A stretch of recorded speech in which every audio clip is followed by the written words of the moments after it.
Hari ini diberi judul, diberi tema adalah The Great Commission. Apa itu?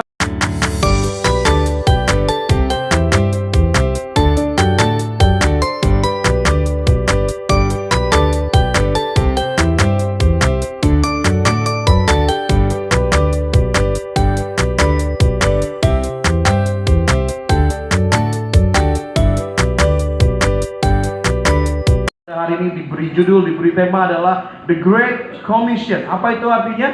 Amanat agung. Sama-sama bilang sama saya, amanat agung.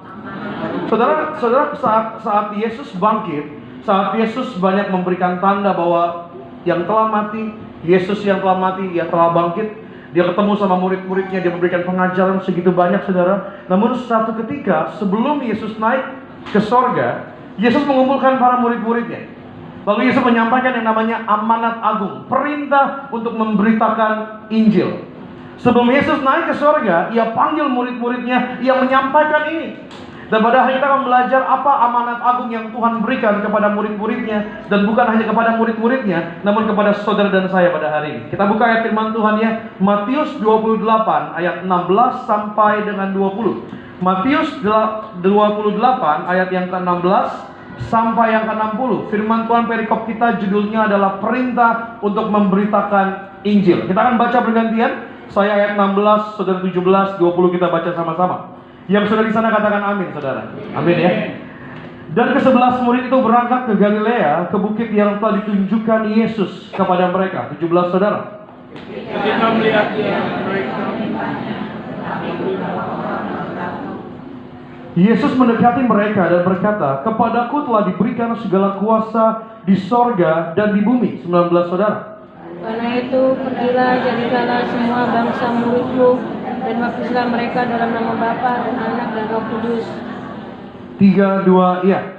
Dan ajarlah mereka melakukan segala sesuatu yang telah kuperintahkan kepadamu, dan ketahuilah aku menyertai kamu senantiasa sampai kepada akhir zaman. Saudara, kita sudah merayakan beberapa 30 hari yang lalu, saudara, kurang lebih kita merayakan Yesus telah bangkit. Kita bersyukur yang kita sembah, Yesus bukan hanya mati bagi saudara dan saya, namun ia bangkit. Dan yang menariknya, ia naik ke sorga buat saudara dan saya. Dan saat ia naik ke sorga, saudara, bahwa ini menunjukkan bahwa kebangkitan dari Kristus bukanlah akhir dari misinya, namun kebangkitan Kristus adalah awal misi dari setiap kehidupan orang percaya. Makanya saat sebelum Yesus naik ke sorga, ia mengumpulkan para muridnya, 11 muridnya, karena Yudas sudah mati. Jadi 11 muridnya dikumpulin, saudara. Murid mereka itu adalah murid-murid yang sempat takut, sempat ragu sama Tuhan, sempat lari dari Tuhan. Tapi yang menariknya, namun Yesus memberi tugas perintah yang terakhir kepada mereka. Apa itu perintahnya? Untuk memberitakan Injil. Pertanyaannya, apa itu Injil? Injil seperti apa yang Tuhan mau kita lakukan, kita sampaikan kepada segala bangsa? Apa itu Injil, saudara? Kita lihat di slide selanjutnya. Apa makna dari Injil? Injil itu adalah dalam bahasa aslinya berartikan adalah kabar baik atau berita sukacita. Injil ini adalah berita baik, sebuah kabar sukacita bagi saudara dan saya. Namun apa arti Injil yang sesungguhnya? Bahwa Injil bukan hanya memberitakan bahwa saya diberkati, Injil bukan hanya memberitakan saya dikasihi, Injil bukan hanya memberitakan saya telah diampuni, Injil bukan hanya memberitakan bahwa saya telah terima mujizat dari Tuhan. Namun apa isi Injil yang sesungguhnya? Kita lihat di slide selanjutnya. Yang pertama, isi dari Injil yang sesungguhnya, kabar baik tentang Yesus Kristus. Yang pertama adalah kelahirannya. Apa itu? Kelahirannya memberi pengharapan. Yang kedua, Injil yang kedua adalah menyatakan kematiannya, yang memberi penebusan dosa bagi umat manusia. Dan Injil yang ketiga adalah kebangkitannya. Apa itu? Memberi kemenangan bagi setiap yang percaya. Dan yang keempat, apa Injil yang sesungguhnya? Tentang kenaikannya, menyempurnakan karyanya. Jadi Injil yang sesungguhnya adalah kabar baik tentang lahirnya Yesus. Injil adalah tentang kabar baik tentang kematiannya Yesus. Injil adalah kabar baik tentang kebangkitan Yesus. Injil adalah kabar baik tentang kenaikan Yesus. Bahwa dalam proses kehidupannya ini adalah kabar baik bagi saudara dan saya. Ia lahir memberikan pengharapan yang baru bagi saudara dan saya. Amen. Ia mati bagi saudara dan saya sehingga kita diampuni dari segala dosa, kutuk dosa. Dan kebangkitannya menunjukkan kemenangan yang diberikan, dianugerahkan sama Tuhan. Dan kenaikannya adalah menyempurnakan karyanya. Dan kita percaya Yesus yang telah naik ke sorga, suatu hari nanti firman Tuhan akan bilang, dia akan datang dengan cara yang sama. Kenapa dia harus naik ke sorga? Dia menjadi tempat bagi saudara dan saya. Iman Gereja Tiberias. Kita bukan hanya berkumpul di bumi, suatu hari nanti kita berkumpul dalam kerajaan sorga. Ini adalah Injil kebenaran yang harus disampaikan turun-temurun, agar melalui kehidupan saudara, orang mengetahui isi dari Injil, tentang kasih Kristus, tentang anugerah Kristus. Maka pada hari ini saudara, kita akan belajar lebih dalam saudara, bagaimana cara kita memberitakan Injil. Karena Injil ini diberitakan kepada murid-muridnya untuk diajarkan ke segala bangsa. Jadi ini bukan hanya perintah kepada muridnya, namun ini adalah perintah kepada siapapun kita yang percaya sama Tuhan. Amin saudara. Kita akan belajar pada hari ini bagaimana cara kita memberitakan Injil. Kita buka dulu ayatnya di Matius 28 ayat 19 dan 20. Matius 28 ayat 19 dan 20, kita baca sama-sama ya. 3, 2, iya. Karena itu pergilah, jadikanlah semua bangsa muridku dan baptislah mereka dalam nama Bapa dan Anak dan Roh Kudus, dan ajarlah mereka melakukan segala sesuatu yang telah kuperintahkan kepadamu, dan ketahuilah aku menyertai kamu senantiasa sampai kepada, sama-sama katakan amin. Amin. Tuhan memerintahkan murid-muridnya, Tuhan panggil murid-muridnya untuk memberitakan Injil, kabar baik ini. Tapi Tuhan juga kasih tahu bagaimana caranya untuk memberitakan Injil. Di sini saya garis bawahi. Yang pertama, bagaimana cara kita memberitakan Injil? Yang pertama adalah pergi. Yang kedua adalah baptis. Boleh di ayat yang sebelumnya dulu. Yang ketiga adalah ajar. Kita akan belajar dari 3 poin yang Tuhan telah ajarkan kepada murid-muridnya. Kita akan lihat dulu yang pertama, apa yang Tuhan perintahkan kepada murid-muridnya. Yang pertama adalah pergilah. Tuhan suruh murid-muridnya saat dikumpulin, saat dipanggil, Tuhan bilang begini, pergilah, jadikanlah semua bangsa muridku. Apa arti dari kata pergi? Saudara, kita baca dulu ayatnya firman Tuhan, 2 Korintus 5 ayat yang ke-15. 2 Korintus 5 ayat yang ke-15, kita baca sama-sama. 3, 2, iya. Dan Kristus telah mati untuk semua orang, supaya mereka yang hidup tidak lagi hidup untuk dirinya sendiri, tetapi untuk Dia yang telah mati dan telah dibangkitkan untuk mereka. Apa maksud dari Tuhan Yesus bilang pergilah? Ternyata arti dari sesungguhnya saudara, pergilah, jadikanlah semua bangsa muridku. Tuhan mau sampaikan begini, jangan hidup lagi dengan cara yang lama. Pergi dari manusia lamamu. Pergi menggunakan kehidupan yang baru yang telah Tuhan berikan. Makanya Tuhan bilang pergilah. Artinya adalah bergerak, berpindah dari kehidupan yang lama menuju kehidupan yang baru. Makanya bagaimana firman Tuhan bilang begini dalam 2 Korintus 5:15, dan Kristus telah mati untuk semua orang, supaya mereka yang hidup tidak lagi hidup untuk dirinya sendiri. Makanya Tuhan memerintahkan murid-muridnya, pergilah, mulailah hidup yang baru. Apa itu? Bukan lagi hidup untuk diri sendiri, tetapi hidup untuk kemuliaan bagi nama Tuhan. Ini yang diperintahkan sama Tuhan, untuk jangan pakai hidup dengan cara yang lama, untuk jangan hidup dengan manusia lamamu, pakai status yang baru. Apa itu? Saya punya status yang baru. Tuhan telah beri status yang baru kepada saudara dan saya. Hari ini, kalau kita mengharapkan berkat yang baru, jangan coba dengan cara yang lama. Kalau cara yang lama udah tahu tidak menghasilkan berkat yang baru, jangan dipakai lagi caranya.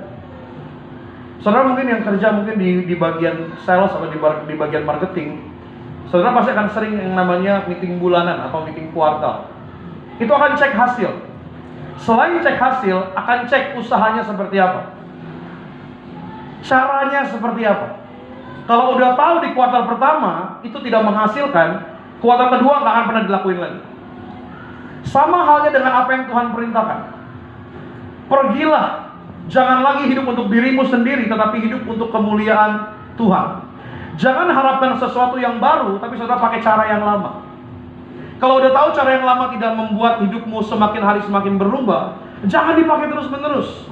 Maka Tuhan bilang begini, janganlah hidup untuk kepentingan dirimu sendiri, tapi hidup untuk Tuhan, hidup bagi Kristus. Makanya Tuhan bilang ajarlah, pergilah. Pergilah artinya adalah pergi dari kebiasaan yang salah, pergi dari lingkungan yang salah. Makanya hari ini kita diajar sama Tuhan untuk memberitakan Injil. Jangan lagi hidup dalam manusia lama kita. Kita telah diampuni dengan karya yang besar, katakan amin. Amin. Kita telah diselamatkan dengan karya yang besar. Jangan lagi pakai cara yang sama. Saudara ingat ya, ada sebuah kisah yang namanya Bartimeus, seorang yang buta. Dia dipanggil sama Tuhan. Saat dia dipanggil sama Tuhan, Alkitab bilang begini, ia menanggalkan jubahnya. Ia mendekat kepada Tuhan. Apa gambaran dari jubah? Jubah ini adalah sesuatu status.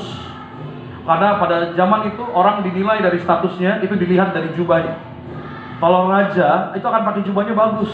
Itu ada berliannya, itu ada emasnya, itu kainnya juga bagus. Tapi Bartimeus pada masa itu dia adalah seorang pengemis yang buta. Udah pasti jubahnya usang, jubahnya robek, jubahnya jelek, jubahnya nggak bagus. Tapi saat dia dipanggil sama Tuhan, dia mau mendekat sama Tuhan. Sebelum dia mendekat, apa yang dilakukan? Dia menanggalkan jubahnya, lalu ia mendekat kepada Tuhan. Hari ini Tuhan telah mati bagi saudara dan saya. Firman Tuhan bilang, jangan lagi hidup untuk dirimu sendiri, tapi hidup bagi Tuhan.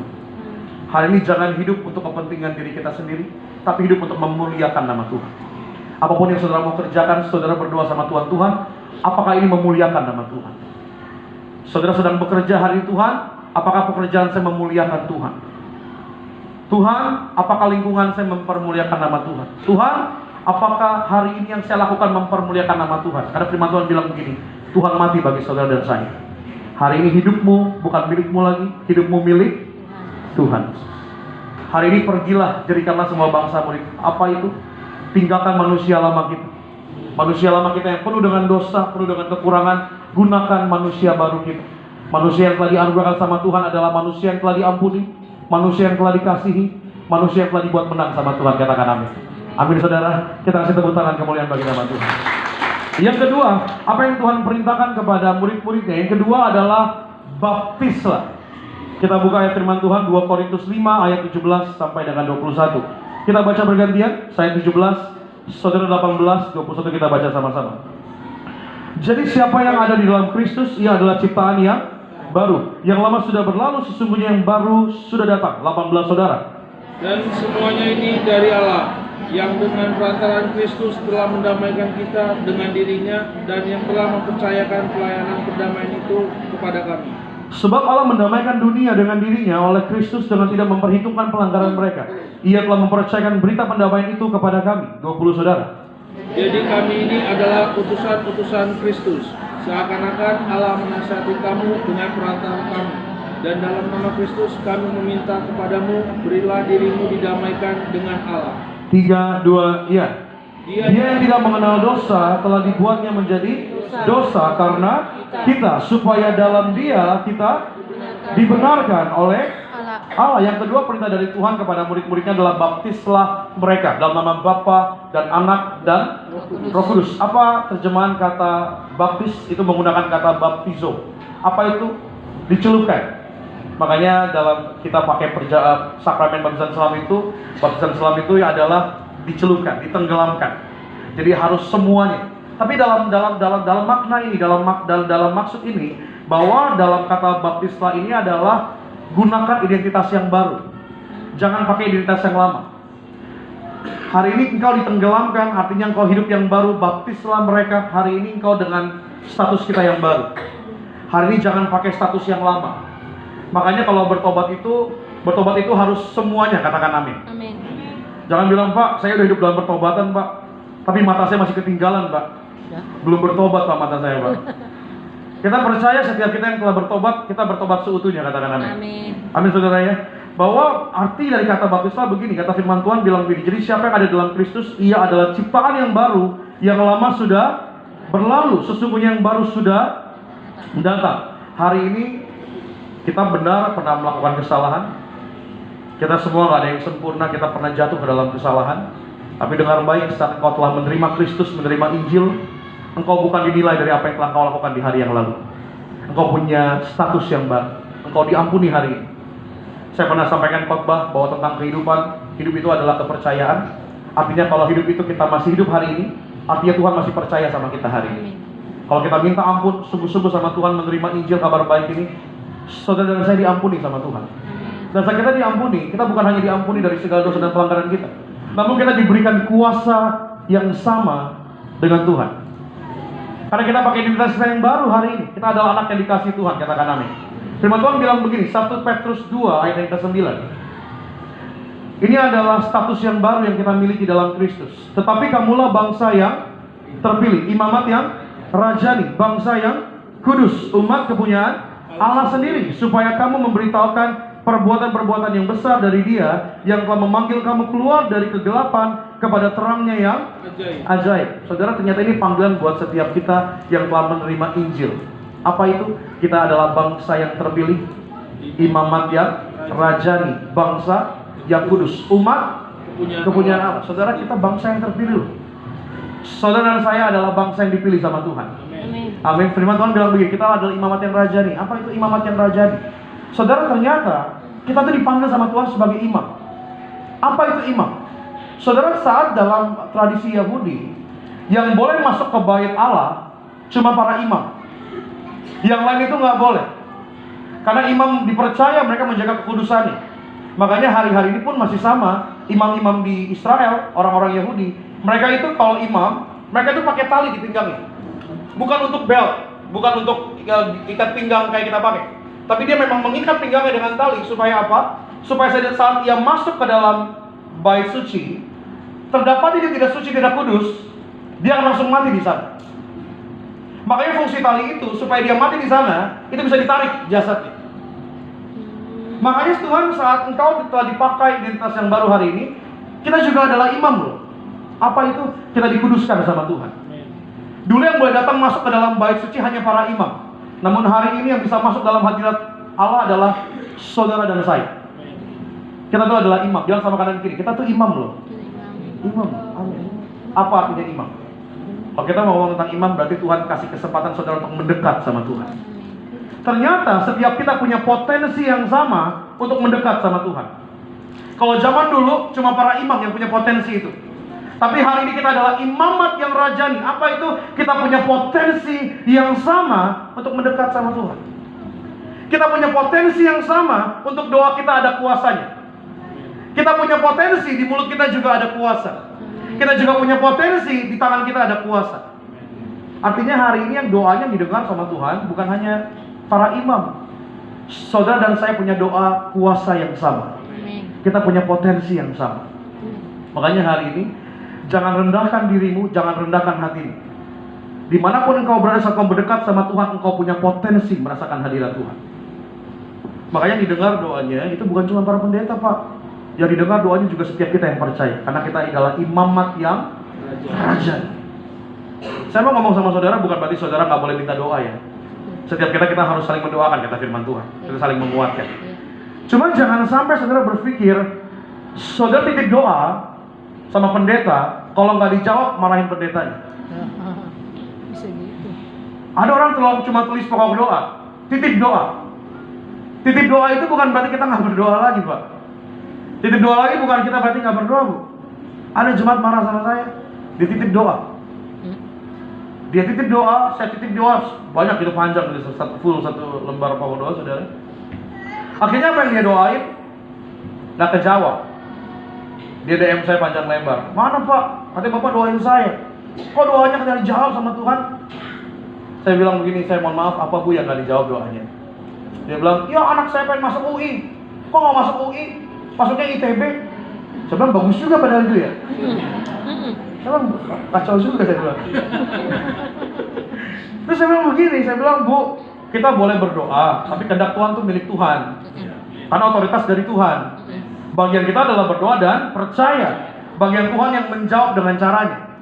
Amin, saudara. Amin. Tapi saya bilang begini, yang berdoa itu bukan cuma saya pendetanya doang. Kita pun juga harus berdoa. Karena setiap kita punya potensi yang sama kok untuk doa yang didengar sama Tuhan. Betul. Jangan berpikir, oh kalau pendeta doanya didengar sampai kerajaan surga. Enggak juga. Kalau semua doa saya di approve, saya bisa kehilangan iman saya kali. Betul. Bener ya? Betul. Kalau doa saya semuanya dijawab sama Tuhan, saya bisa kehilangan iman saya mungkin. Betul. Ada kok doa saya nggak dijawab sama Tuhan? Ada kok doa saya nggak sesuai dengan apa yang saya inginkan? Ada kok. Tapi saat begini saudara berpikir, oh yang dipakai Tuhan kan cuma pendeta. Udah minta doa sama pendeta, kalau nggak dijawab saya salin pendetanya. Saya kalau salin Tuhan nggak bisa, karena nggak ketemu Tuhan secara langsung. Ya pendetanya aja lah di kambing hitam kan. Saudara begini, kalau saudara berpikir pendeta doanya didengar sama Tuhan, jemaat nggak didengar sama Tuhan, itu salah. Karena kita sama-sama punya potensi yang sama. Saya imamat yang rajani, saudara pun imamat yang rajani. Hari ini saudara datang minta doa, kita saling menguatkan dalam doa. Terkadang tuh kita pengen doa ya Bapak Ibu ya, tapi kita tuh kadang-kadang suka takut untuk berdoa. Kenapa? Karena kadang-kadang hati kita, pikiran kita melemahkan iman kita. Kita dengar khotbah, ada kesaksian, oh ada orang yang bisa beli rumah cash loh. Padahal hitung-hitungannya nggak bisa beli rumah. Sampai kita mau berdoa nggak berani berdoa, mau ngomong tolak roh mengembara nggak berani. Kenapa? Karena di pikiran kita udah main. Kayaknya nggak mungkin deh pekerjaan saya bisa beli rumah. Kayak di pikiran saya nggak mungkin deh saya bisa beli rumah tahun-tahun ini. Makanya kenapa perlu didukung di dalam doa supaya apa yang tidak terkatakan engkau bisa mengimani. Makanya kalau saudara doa minta pendeta bilang ya kamu punya rumah tahun ini. Saudara langsung amin. Itu iman saudara. Bukan imannya pendeta. Itu imannya saudara. Tapi kalau saudara datang ke depan, hari ini pendeta punya iman, tolak roh mengembara, kamu punya rumah di bumi, kamu bisa beli rumah tahun ini. Tapi kalau iman saudara bilang, kayaknya nggak mungkin deh. Pertanyaan terjadi nggak? Enggak. Kenapa? Karena doa dijawab sesuai dengan iman saudara hari ini. Bukan iman pendeta. Kalau saya pengennya pendeta, saya pengennya jemaat semua dijawab sama Tuhan. Kita pengennya begitu. Saya kadang-kadang senang kalau dengar kesaksian jemaat. Saya terharu sekali. Saya doain seorang jemaat. Di sini ada tumor gede sekali saudara. Saya sedih gitu lihatnya. Saya bilang, iman kamu apa Bu? Saya bilang gitu. Terus dia bilang, Pak saya pengen sembuh aja Pak. Saya pengen gak ada lagi benjolan. Saya bilang, jadi saudara iman ibu ya. Saya bilang, kita urapin, kita doa Tuhan. Ibu ini imannya pengen sembuh. Saya berdoa, kami percaya ibu sembuh. 3 minggu setelahnya saudara saya datang. Saya udah lupa sama orangnya karena saya ingat adalah pokoknya ada jemaat yang ada benjolan di leher. Saya ingat gitu. Tapi mukanya secara spesifik saya nggak ingat. Akhirnya datang lagi altar call, dia bilang, Pak, Bapak ingat saya nggak? Nah, itulah pengujian datang buat hidup saya. Ditanya ingat Pak, pasti kagak ingat saudara. Tapi kalau tanya bilang pergumulan ini, kadang-kadang saya suka ingat. Kadang saya suka bacanya, suka doa di rumah, saya suka ingat. Tapi kalau ditanya mukanya dan namanya, saya suka lupa saudara. Cuma kalau di mimbar kita nggak boleh dusta ya. Ingat saya nggak Pak? Mohon maaf Bu, saya bilang. Yang mana Bu? Saya bilang gitu. Dia bilang, Pak, saya yang sakit tumor, yang sininya gede Pak. Oh saya baru ingat. Karena saya nggak ingat mukanya, bisa ingat doa syafaatnya. Dia bilang, Pak, kempes normal Pak, sembuh, hilang tumor. Saya bilang, puji Tuhan, itu bukan iman saya, itu iman ibu sama Tuhan. Dan saya juga ketemu sama seorang teman saya, dia suka ibadah saya juga di Central Park, saudara. Dia 6 tahun, belum punya anak. Dia ada bayi tabung 3 kali gagal. Sampai akhirnya dia udah lama gak ikut ibadah saya, ternyata dia ibadah online karena kandungannya agak lemah. Saat dia datang, ternyata bayi kandungannya udah 7 bulan. Beberapa bulan lagi dia lahiran. Saya bilang itu bukan iman saya, itu iman kamu. Makanya hari ini kalau doa saudara dijawab sama Tuhan, itu bukan iman saya, itu iman saudara. Karena kenapa? Kita punya potensi yang sama. Amin. Jangan berpikir, oh kalau pendeta doanya didengar sama Tuhan sampai ke surga. Kalau jemaat Tuhan, kalau pengerja, oh di doanya kedengeran sampai langit-langit. Oh kalau jemaat Tuhan cuma kedengeran sampai keranji doang. Enggak. Kedengeran sampai surga juga, tergantung iman kita hari ini. Betul. Jadi hari ini saudara kita punya potensi yang sama ya. Kita berdoa punya potensi karena kita adalah imamat yang rajani. Tuhan bilang baptislah mereka. Apa itu? Saudara punya identitas yang baru. Engkau bukan hidup dengan cara yang lama. Engkau punya identitas yang baru dikasih sama Tuhan. Dan hari ini panggilan ini bukan hanya untuk para pendeta, bukan hanya untuk para pengerja, panggilan untuk para jemaat. Hari ini firman Tuhan bilang baptislah mereka dalam nama Bapa dan Anak dan Roh Kudus. Hari ini saudara juga punya tugas yang sama untuk jadi berkat bagi banyak orang. Amin saudara ya. Kalau saudara doa ini dijawab sama Tuhan, belajar untuk mendoakan orang lain. Bahkan kalau saudara doanya belum dijawab sama Tuhan, belajar untuk memberkati orang lain. Karena saat engkau memberkati, saat engkau memberi, bisa itulah engkau sedang diberi. Amin saudara. Amin. Saya senang banget beberapa hari lalu saudara, saya lagi doain jemaat. Amin. Setelah kelar dia bilang begini, Pak, saya doa buat Bapak ya, suami istri. Lucu sekali. Saya lagi doa tengah minggu, terus saya lagi altar call, doa gitu. Terus pas saya amin, terus dia bilang, Pak, dia pegang tangan saya bapaknya. Gantian ya Pak, saya doain Bapak. Terus saya bilang senang juga ya. Jarang didoain. Saya bilang, oh ya siap Pak, siap. Saya gitu. Dia bilang, ya Bapak diberkati, punya jodoh, bla bla bla bla bla bla. Amin. Tapi kadang-kadang senang saudara. Kenapa? Karena ternyata jemaat makin lama punya mental juga untuk memberkati. Betul. Bukan hanya datang untuk diberkati, tapi punya mental datang untuk memberkati. Ini adalah orang-orang Kristen yang percaya sama Injil Kristus. Apa itu? Injilnya bukan cuma dikit, tapi diberitakan. dibagikan. Hari ini kita punya kuasa yang sama. Saudara mau ketemu sama orang, ada yang tahu lagi lemah, saudara punya mental untuk memberitakan Injil. Apa itu berdoa bagi mereka? Ini adalah pelayanan kita semua. Ini adalah panggilan kita semua. Hari ini kita telah dibaptis dalam nama Bapa, Anak, dan Roh Kudus. Hidupmu bukan hidup yang lama lagi. Hidupmu adalah hidup yang baru yang telah dianugerahkan sama Tuhan. Amin, saudara. Kita kasih tepuk tangan kemuliaan bagi nama Tuhan. Amin. Yang ketiga, yang terakhir, firman Tuhan bilang begini. Yang pertama adalah pergilah, yang kedua adalah baptislah, yang ketiga adalah ajarlah.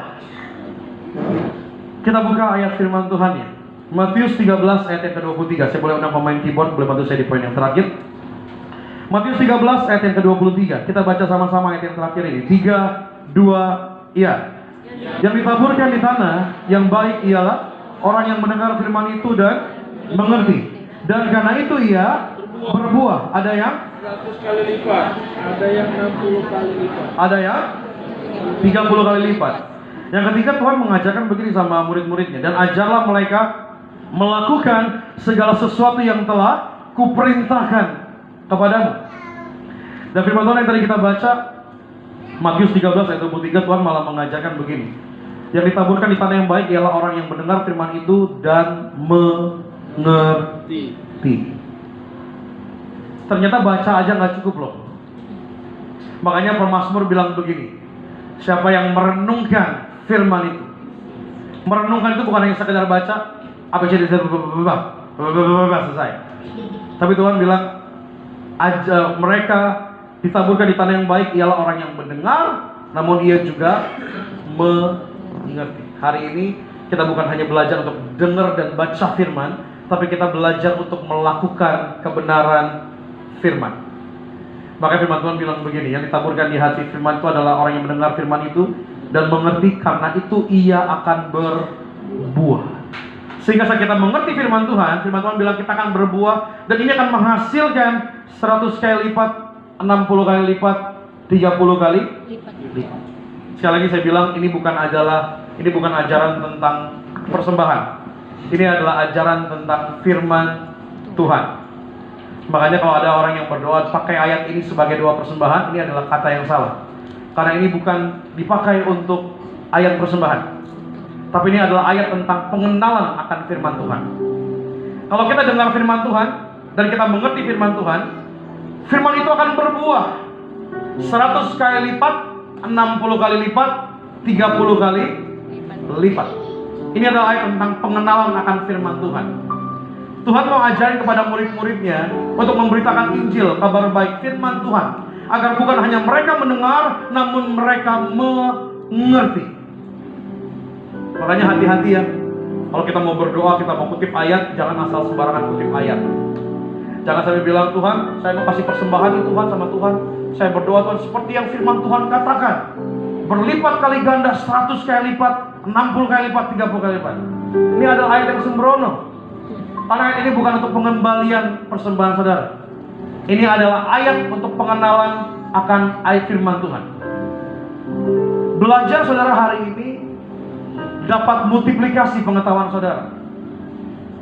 Apa yang saudara baca, saudara renungkan, saudara bukan hanya baca dan ingat aja, tapi saudara lakukan. Firman Tuhan bilang yang ketiga adalah ajarlah mereka. Apa itu? Beritahukan firman Tuhan ini bukan hanya sekedar dibaca, namun dilakukan. Ini perintah kepada setiap kita hari ini. Saya selalu bilang sama jemaat Tuhan, alangkah baiknya satu firman kita jalani daripada satu Alkitab kita baca, kita hafal, tapi kita nggak pernah hidupi. Nggak ada gunanya. Firman Tuhan akan berkuasa kalau kita hidupi dalam kehidupan kita. Firman Tuhan akan menjadi hidup dalam hidup kita kalau kita mendengarnya, kita mengerti, dan kita melakukan kebenaran ini. Tuhan mengajarkan kepada para murid-muridnya, ajarlah mereka tentang kebenaran ini.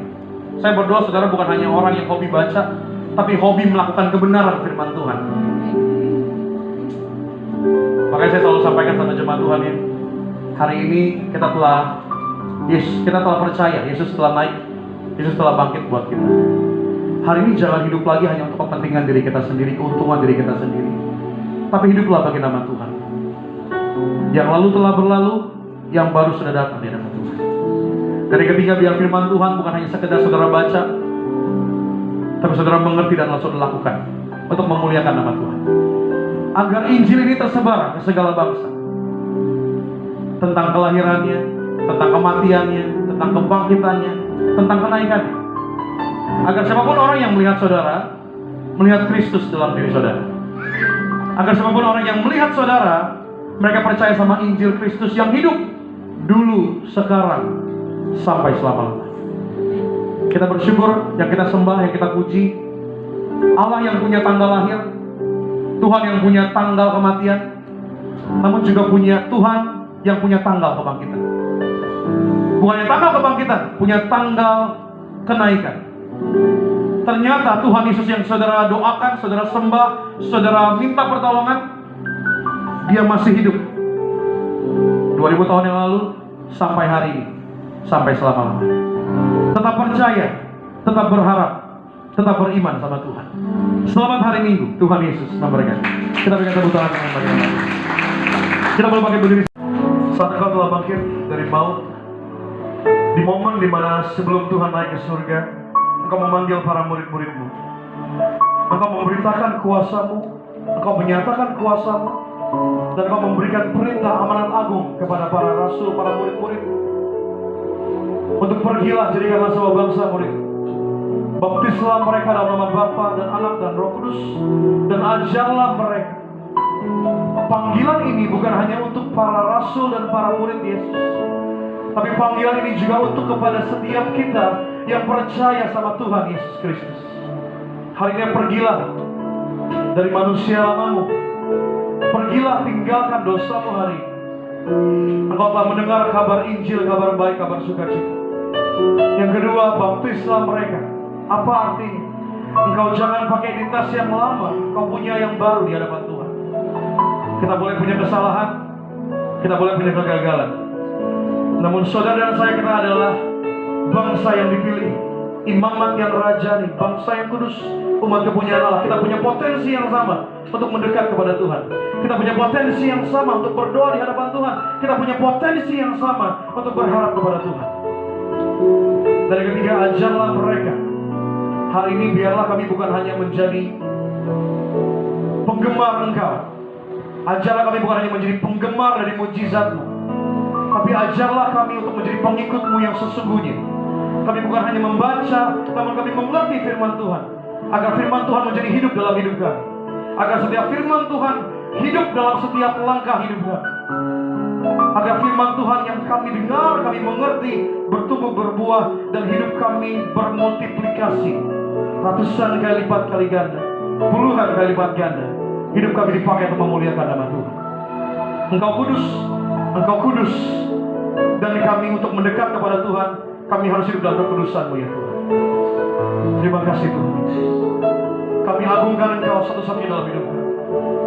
Kami agungkan Engkau, kami tinggikan Engkau, kami percaya kepada-Mu. Mari dengan iman saudara, dengan iman. Kau